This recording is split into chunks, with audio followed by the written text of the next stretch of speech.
Pessoal, um dos assuntos mais importantes para a gente estudar aqui para o nosso vestibular, para o Enem e tudo mais, é a genética, né? A genética ela cai bastante, é um assunto muito importante, um assunto gostoso de estudar, maravilhoso. E a gente tem aqui nossa aula de hoje a introdução à genética. Olha que interessante. A gente vai ver aqui as nomenclaturas, aquilo que a gente conhece como base para compreender essa ciência, para compreender a primeira lei de Mendel, a segunda lei de Mendel e tudo mais que vai vir aí nesse nosso programa de estudo, tá bom? Então vamos aqui para os slides, tá? Então nessa introdução, a primeira coisa que eu quero fazer com você é um pequeno histórico sobre a questão da genética, tá? A gente sabe que em 1865 o Mendel publicou as teorias dele, né? O monge Johann Gregor Mendel, com os estudos de ervilhas, que a gente vê muito isso aí na primeira lei de Mendel, na segunda lei de Mendel também, tá? Então olha aqui como faz tempo que a gente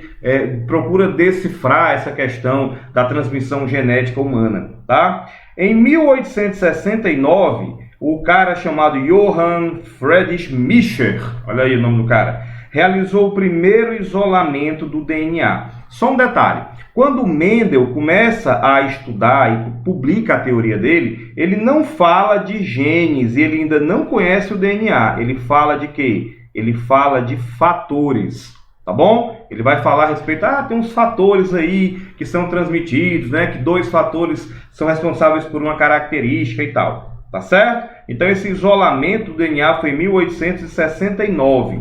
E comprovar realmente que o nosso DNA é o material genético, tá? E conhecer a estrutura dele, isso aqui só foi conhecido depois de 1953, tá? Com os estudos de James Watson e Francis Crick. Foi quem elucidou o que é o DNA, como é que é a forma dele, como é que é a estrutura do DNA, tá? E diz a lenda que esses dois caras aqui, Watson e Crick, como você está vendo aqui nessa foto, né? James Watson e Francis Crick, na verdade eles surrupiaram aí de maneira cabulosa os trabalhos da Rosalind Franklin, que fazia um processo de difração de raio-x e conseguiu entender que a molécula do DNA era essa dupla hélice aí que a gente conhece, tá certo? Bom, mas aí a gente vai entender um pouquinho sobre isso, tá entendendo o que é o DNA, o que é genética, e a gente nessa aula aqui vai ver alguns termos que são fundamentais aqui na genética, tá bom? Primeiro termo importante que a gente fala muito são os chamados cromossomos homólogos.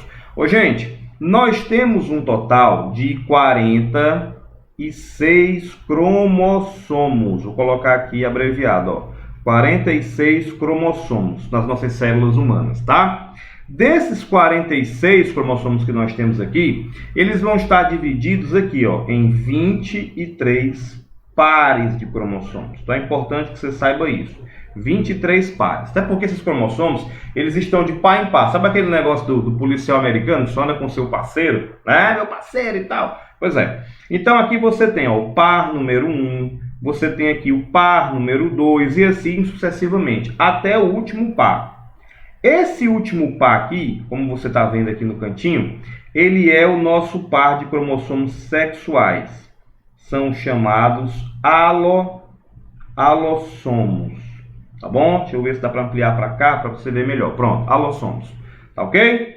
Os outros pares que você vê aqui, tá? Esses outros pares que você tem sem ser o par sexual, que determina a estrutura sexual, as características sexuais, os outros cromossomos aqui, todos, são chamados de autossomos. Então é muito comum você ver numa questão, tá, genética, o cara dizer assim, onanismo, situação autossômica dominante, tá certo? Quando ele fala autossômico, ele está falando que não é sexual. Então essa é a diferença. Os autossomos correspondem a 22 pares, né? E os alossomos correspondem a apenas um par aqui.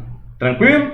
E aí esses cromossomos vão apresentar, a gente tem, são 46, por quê? Porque a gente recebe 23 cromossomos do espermatozoide do pai, com mais 23 cromossomos do óvulo da mãe. Por isso que no processo de formação dos gametas, né, no processo lá da meiose, o que é que a gente lembra? Vamos só fazer uma pequena revisão. Lá na meiose, você lembra que ela é uma divisão que leva o número de cromossomos a reduzir pela metade. Não é assim? Então, todo óvulo quer produzir 23 cromossomos. O espermatozoide quer produzir 23 cromossomos. Então, aí nós temos essa redução aqui, tá? E aí, na hora que fecunda, na hora que junta aqui, nós vamos ter 46 cromossomos que vão combinar os pares. É como se de cada par, um cromossomo vem do pai e o outro vem da mãe, tá certo? Então, aqui, ó, um cromossomozinho desse aqui vem da mâmios. Olha aí, ó, que bonitinho. E o outro cromossomo vem do pápias. E aí a gente vai formando aqui as nossas duplinhas. Tá certo? Muito bem. Que legal. E aí, só que eu não fiz a transição aqui. Só um minutinho. Vou voltar para cá. Pronto. Ó, um cromossomo aqui, eu coloquei aqui, ó, vem do pai. Aqui, ó. E o outro cromossomo vem da mãe. Pronto. Agora você viu aqui o slide que eu não tinha mostrado anteriormente. Tá bom? Então, desses 23 pares, um do pai e um da mãe para cada par. Tranquilo? Bom, cariótipo, né? Vamos falar disso daqui rapidamente. Então, basicamente, o que eu estava te mostrando já era o cariótipo, mas eu quero que você foque aqui também. Então, ó, eu tenho aqui o número 1, aqui o número 2, aqui o número 3. Professor, tem uma coisa que eu não entendo. Do lado de cá, nessa figura, os cromossomos não estavam duplicados, e aqui eles estão. Gente, o cromossomo ele só fica nessa forma aqui, tá? Duplicada, quando ele vai se dividir. Então, quando o cromossomo vai fazer uma divisão celular, aí ele adquire esse formato aí. Se não fazer divisão celular, ele não vai adquirir esse formato, tá bom? Tá ok? Muito bem. Então, tá aí, ó. No caso aqui, só para te chamar a atenção, aqui nós estamos falando de um homem. Aqui é o cariótipo de um homem. Como é que a gente sabe? A gente sabe porque bem aqui você tem um cromossomo bem pequenininho, aqui, ó, tá? Que é o cromossomo Y, tá? Esse cromossomo pequenininho aqui é o Y, esse aqui do lado é o X. Então, quem é XY é um homem. Se fosse uma mulher aqui, a gente teria XX, tá ok? Então, bom, e aí continuando, veja bem, como eu já havia lhe falado, nós temos aqui, ó, nos seres humanos, tá, gente? Porque o número de cromossomos vai, obviamente, variar de espécie para espécie, tá? Então, quando a gente vê esse negócio de 2N, tem gente que não sabe o que é isso aqui. Ah, professor, porque na matemática tem um N, tem um X, tem um W, na biologia também tem... Não, é assim, a gente vai usar algumas siglas, algumas letras aqui para compreender, mas entenda que esse N, quando a gente fala de N, isso aqui é equivalente a um lote de cromossomos, tá? Isso aqui é um lote. Ou seja, você tem 2 lotes, eu tenho 2 lotes, nós temos 2 lotes, né? Um que vem do pai e um que vem da mãe. Por isso que a gente fala que o cara aqui é o quê? 2N. Então, um espermatozoide, ele só tem um lote, produzido pelo pai. Eita, passei aqui tudo de uma vez. E o óvulo, ele vai ter o quê? Também um lote. Então, aqui é N mais N. Na hora que isso aqui fecunda, deixa eu colocar para cá, porque acho que você não está vendo. Ó, pronto. Na hora que você fecunda aqui espermatozoide e óvulo, você vai formar um indivíduo 2N. Tá ok? Então, esse 2N na gente equivale ao quê? A 23 pares de cromossomos. Tá? Então, 22 pares em homens e mulheres são os autossomos e não diferenciam os sexos. Na verdade, nós, homens e mulheres, temos muito mais características semelhantes do que diferenças. A gente tem fígado, coração, cérebro, rins, baço, tireoide, tudo mais. O que muda é somente a parte sexual, né? E aí você tem um par em homens e mulheres. São chamados cromossomos sexuais ou alossomos. E são esses cromossomos aqui que faz a diferenciação dos sexos, né? Como eu já falei, XX no homem, XX na mulher e XY aqui no homem, tá bom? Então essa é a diferença básica aqui, tá ok? Bom, outra coisa muito importante também, que é uma terminologia básica dentro da genética, é que é o seguinte, minha gente, o cromossomo da gente, ele tem uma grande quantidade de genes, ele tem milhares de genes dispostos no nosso cromossomo. Na verdade, o que é um gene? Tá? Um gene é um segmento, tá, do nosso DNA. Então você imagina que esse cromossomo aqui, se a gente puxar um fiozinho e começar a observar ele bem de perto, ele é formado, você desenrolar, ele é formado pelo DNA, tá certo? E o DNA tem aquelas ligaçõezinhas que a gente conhece, que são as pontes de hidrogênio, né? E nós temos uma sequência daquelas letrinhas que a gente já conhece. C, T, A, C, G. Aqui eu estou colocando de maneira aleatória, tá certo? Do lado de cá, ó, C se liga com G, o A com T com a timina, né? A timina com a adenina, a guanina com a citosina, e aí vai, nós temos aqui uma sequência do DNA, tá bom? Então, digamos que a gente tem um gene bem aqui, pegar esse pedacinho, ele tem informação para sintetizar, para produzir uma proteína ou um polipeptídeo. Então, o que é gene? Quando a gente fala o gene para a insulina humana, é a sequência genética que você tem aqui, tá? Que quando lida lá no processo de código genético, produz a nossa insulina, contém a informação para produzir a nossa insulina, tá bom? E cada gene desse ocupa uma posição no cromossomo. Cada gene vai ocupar uma posição no cromossomo, tá ok? Então, essa posição, aonde ele está de cada um, vai formar o locus, tá? É o seu locus gênico. Tá legal? Tranquilo? Ficou claro? Outra coisa, desde lá do Mendel, que a gente sabe da primeira lei de Mendel, tá certo? Que os nossos cromossomos sempre trabalham em pares, que são chamados cromossomos homólogos, tá? Aqui, ó, homólogos, tá certo? E que esses genes aqui, eles são alelos, tá? Então, se eles trabalham em pares, os cromossomos estão em pares, os genes também estão em pares. Então, para cada característica, nós temos um par de genes, tá? Então, nós temos um par, aqui, ó, par de genes, né? Para cada característica. Pelo menos no começo da genética, na genética mendeliana, a gente vê dessa maneira, tá? Então, cada par, uma característica. Cada característica nossa é dada por um par de genes, tá ok? Então, aqui nós temos que eles são chamados de alelos. Eles ocupam uma posição semelhante, ó, esse está aqui e esse está do outro lado na mesma posição, tá? Um alelo, inclusive, é uma variação de outro, tá? E a gente percebe que eles trabalham para a mesma característica. Ficou claro isso daí? Então, os genes alelos se encontram aonde? Em cromossomos homólogos. Não tem como você ter um gene no par número 1 ser alelo de outro gene do par número 2. Não, não existe. É dentro do mesmo par. Tá ok? Muito bem. Mais uma coisa que a gente entendeu. Só que os genes, eles têm duas formas, tá, de produção, de trabalho.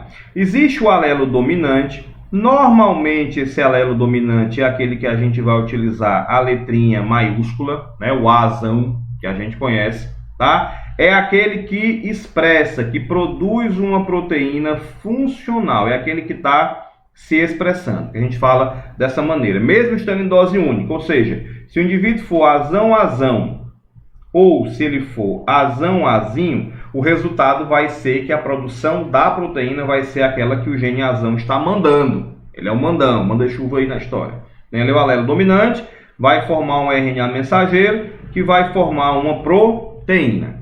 Já o alelo recessivo é aquele que não vai produzir aquela proteína do gene azão, tá certo? Ele não vai, ou então ele vai produzir uma proteína que não é funcional. Ele não vai se manifestar. Ele só se manifesta se ele tiver assim, ó, em dose dupla, o azinho, tá bom? Então esse cara é representado pela letra minúscula e desde já você sabe que para você ter uma característica assim, só se tiver em dose dupla, tá? Senão a gente não tem a produção daquela proteína que ele está mandando, porque ele é recessivo, não manda em nada, tá ok? Então, olha só, aqui você tem outra nomenclatura importante na genética.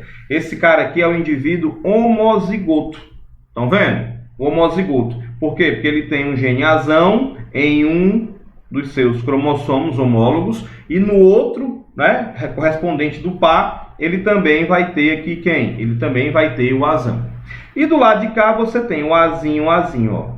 Mesma coisa. Então, esses dois indivíduos aqui são chamados de quê? De homozigoto. Só que esse de cá é o homozigoto dominante, diferente desse daqui, que é o chamado homozigoto recessivo. E aí, quando o cidadão, né, apresenta aqui, quando ele vai ter apenas, aqui, ó, uma cópia de cada, ele é azinho, tá certo? E ele é azão-azinho, ó, aqui o azão e aqui o azinho, então ele vai ser assim. A gente fala que esse cara aqui é o heterozigoto, Goto. Tranquilo? Então, tá aí, nós temos mais essa informação dentro dessa aula. Outra nomenclatura muito importante também é a questão de genótipo e fenótipo. O que é genótipo, tá? É a constituição gênica de um indivíduo. É aquilo que ele tem como seu material genético. E que, obviamente, eu só consigo entender se eu analisar a genética dele. O que é possível hoje com o projeto Genoma Humano, com as técnicas mais modernas, tá?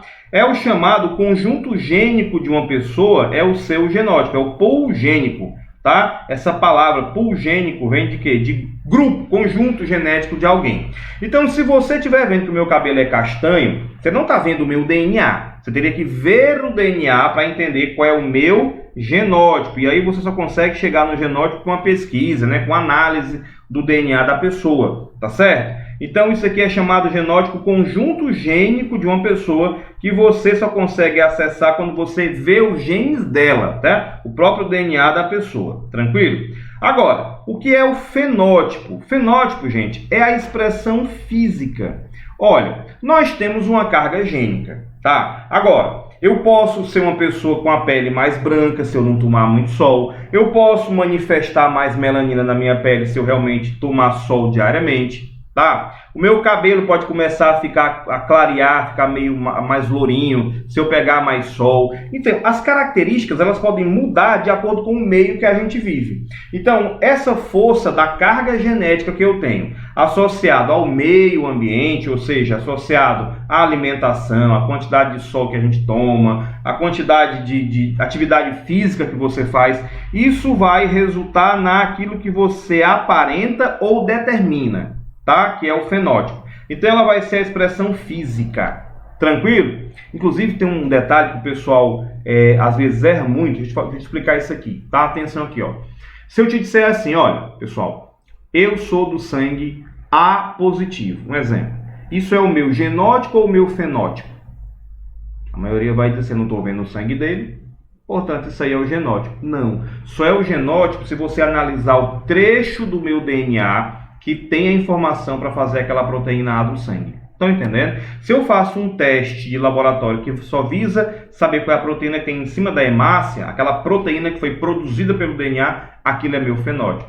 Então, fenótipo nem sempre é o que você pode ver. É o que você pode ver ou num teste simples pode também determinar. Tá ok? Então, vem aqui comigo. Então, é uma característica física ou é uma característica bioquímica, normalmente a bioquímica você não vai ver, que é o caso da proteína A que eu falei, que se expressa. Então veja bem, o fenótipo ele vai ser uma junção do material que eu tenho como genótipo, tá? Com também o meio ambiente. E o meio ambiente ele pode ser diferente. Uma coisa é o cara morar no Nordeste do Brasil, que tem muito sol. Uma coisa é o cara morar no Sul do Brasil, que já tem menos. Uma coisa é o cara morar lá no Marrocos, tá? Lá na África. Uma coisa é o cara morar lá na Suíça, então ele vai ter fatores ambientais climáticos diferentes influenciando o material genético dele, tá? Então aqui você vê, ó, vários exemplos de pessoas aqui, tá certo? Olha aí, ó. Ah, essa moça aqui tem um olho azul, ou é verde, né? Decidam aí comigo. E aí ela tem aqui o cabelo louro. Tudo bem, mas esse cabelo louro dela pode ser pintado. E aí seria um falso fenótipo, né? Essa moça aqui tem a pele negra, tá? É a pessoa de pele preta, como se diz hoje em dia, tá? Muito bonita, por sinal. E aí você vê aqui o cabelo dela pode ser que tenha passado por um processo químico e aí ficou liso. Tá bom? Essa moça aqui, de repente, ela é loura, tacou tinta no cabelo. Então, isso aqui é o fenótipo da pessoa. Tranquilo? Muito bem. Então, essas moças aqui, na verdade, são todas bonitas, né? Escolheram bem aqui para essa aula. Então, o que é fenocópia? Fenocópia é uma ação ambiental que você faz para fazer com que o seu material genético, né, seja afetado. Eu não posso afetar o material genético. Então, por exemplo, a pessoa pinta o cabelo de loura, a pessoa tem um cabelo escuro. Vamos pegar aqui de novo essa moça bem aqui. Essa moça tem um cabelo dela original. O marido tem o cabelo do mesmo jeito. Aí ela resolveu pintar o cabelo de loura. Vou pintar meu cabelo aqui 10 anos seguidos para poder ver se o meu filho nasce com cabelo lourinho. Não tem como, você não vai alterar o seu material genético, tá? O material genético não é afetado por isso. Então, fenocópia é quando você é fenocópia de alguém. Você não tem aquele material genético para ser louro, para ser ruivo, e vai lá e pinta o cabelo. Tá certo? Então, o ambiente... Então, vamos lá.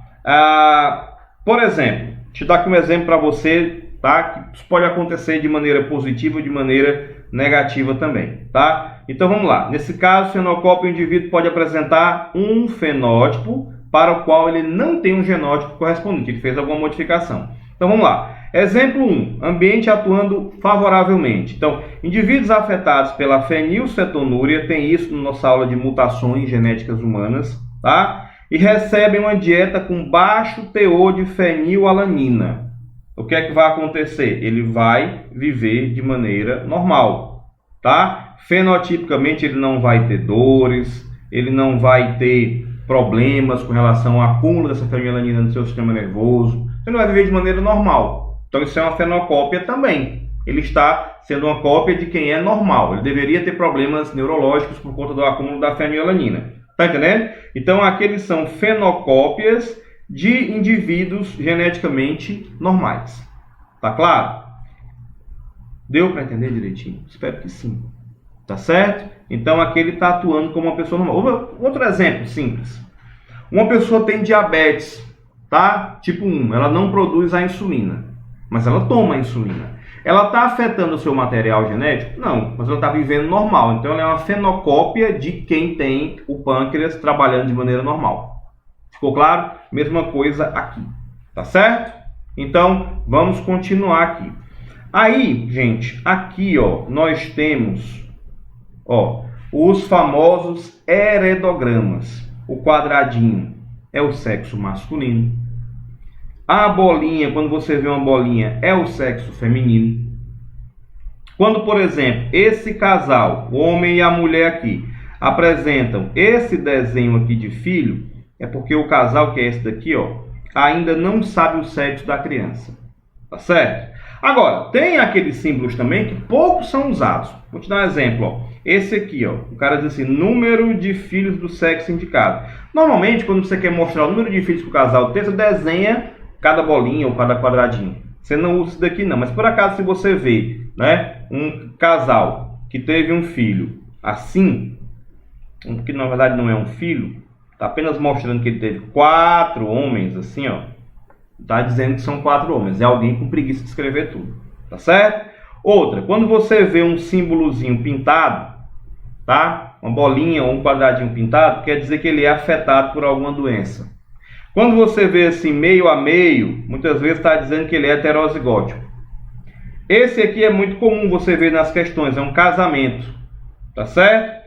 Aqui é um casal que teve um filho, mas que eles não são casados. Isso aqui não tem muito a ver em questão não, tá, gente? Isso aqui é mais um problema de cada um, tá certo? Esse aqui, gente, particularmente eu nunca vi cair numa questão, divórcio. Também é problema de cada um. O que vai importar para a questão é o filho, a genética que foi produzida a partir daquele casal, tá? Professor, e quando tem assim, tipo, duas ligações, o cara casou 2 vezes, foi? Não, é um casamento consanguíneo, tá? Uma relação consanguínea.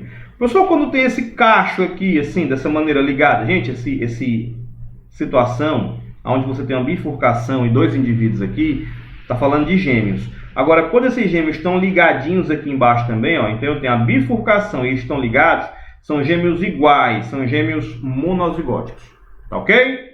E gêmeo dizigótico, que é aquele gêmeo que não é igual geneticamente, aí tá bom, aí ele é aqui, ó, só tem a bifurcação, eles não estão ligados, aqui no meio não tem nada, tá ok? Então são gêmeos chamados de dizigóticos, tá ok até aí? Bom, gente, então continuando aqui, tá? Olha só, nesse caso aqui é um caso muito típico dentro da genética. Todas as vezes que você encontrar uma genealogia, ó, o pai é igual à mãe. Estão vendo aqui? O pai e a mãe, e eles tiveram um filho afetado. Só existe uma possibilidade para isso, e eu encontro isso tanto nesse primeiro exemplo, como aqui também nesse outro casal aqui no segundo exemplo. Ó, aqui o filho afetado. Tá certo? Então, veja bem. Esse indivíduo aqui afetado, obrigatoriamente, ele vai ser recessivo, azinho, azinho. Estão vendo? E esse casal aqui é heterozigótico. É a única saída para essa situação. Então, tanto aqui como aqui também, ó, azão, azinho, azão, azinho. Muito típico nas questões. Aliás, quando você pegar um heredograma assim numa questão, vai direto procurando esse casal aqui que você vai encontrar e vai conseguir resolver. Tá certo? Então, esse casal aqui é heterozigótico. Tá certo? E esse aqui, esse casal aqui do mesmo jeito, e o filho aqui é homozigótico recessivo. Tá legal? Outra coisa muito importante como conceito básico da genética. Normalmente nós trabalhamos como se todo indivíduo que fosse azinho, azinho, todo indivíduo azinho, azinho, ele tem aquela característica em questão. Tá certo? Digamos que aqui seja uma situação como, sei lá, o albinismo.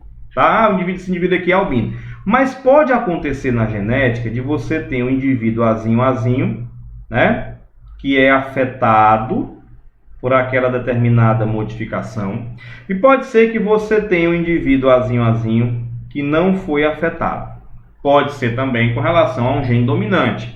Um gene dominante, todo mundo que é azão, traço aqui embaixo. Esse traço quer dizer o quê? Que ele pode ser azão, azão ou azão, azinho. Pode ser que esse cara aqui seja afetado por aquela condição que é uma condição dominante, tá? Agora pode ser que esse cara aqui, ele não seja afetado. Estão entendendo? Então, quando ele não é afetado, quando ele tem a característica e não é afetada, a gente fala que esse indivíduo aqui tem o que a gente chama de penetrância incompleta. Tá? Nem toda vida o gene que vai causar algum dano à pessoa, alguma característica, ele vai de fato se manifestar, porque depende de outros assuntos. Tá? Só que ele vai te dizer qual é o percentual de penetrância. Toda vida ele vai te dizer qual é o percentual de penetrância dele. Tá certo? Então, veja bem, quando ele disser que a penetrância é de 80%, você pega o resultado do cruzamento e multiplica por 80%, por 0,8. Tá bom? Então, digamos que você tem, vou pegar aqui um exemplo, ó. Digamos que você tem um casal azão, azinho, azão, azinho, tá certo? E aí você ele pergunta o seguinte, qual é a chance desse casal ter uma criança afetada, sabendo que o afetado é o azinho, azinho? Se você faz um cálculo normal, você vai fazer o quê? Ó? Azão, azão, depois o azão com azinho, a possibilidade aqui. Depois o azinho com azão, que é azão, azinho também. E depois o azinho com azinho, que é esse azinho, azinho. Tá bom? E aí você vai dizer a chance dele ser afetado é de 1/4. Beleza. Só que aqui você vai multiplicar por 0,8, porque a penetrância é de 80% e vai chegar no seu resultado. Tá? Ok? Bom, e a expressividade? Ela é definida como a intensidade de manifestação de uma característica. Dá um exemplo simples. Quem tem um parente que é diabético, né, ou compara com as pessoas que são diabéticas da rua, do seu convívio, né, seus amigos, digamos que você tem uma pessoa na sua família que ela é diabética, mas às vezes quando ela come chocolate, ela tem uma certa tolerância, tá de boa, não é tão grave. Mas você conhece uma pessoa que não pode nem chegar perto de um chocolate que ela já passa mal. Então, a expressão desse quadro diabetes, ele pode ser diferente. Tem gente que tem alergia a uma coisa, não pode passar perto nem de alguém que está cozinhando um caranguejo, um camarão, que ela fica toda empolada se coçando. E tem aquele que chega até a comer, 1 ou 2 ali no máximo e tal, e tem uma coceirinha na garganta, mas não passa mal. E tem outro que morre se chegar perto. Então, a expressividade é diferente nesse sentido também. Tá ok? Bom, então isso aqui são características iniciais para o seu aprendizado de genética. Recomendo que você veja essa aula mais de uma vez para entender cada ponto, porque daqui para frente, toda vez que você estiver falando em alguma coisa com relação à genética, você vai precisar sim de todos esses conceitos que estão aqui, tá bom? Espero que você tenha entendido tudo. Um grande abraço e a gente se vê no próximo vídeo, na próxima aula.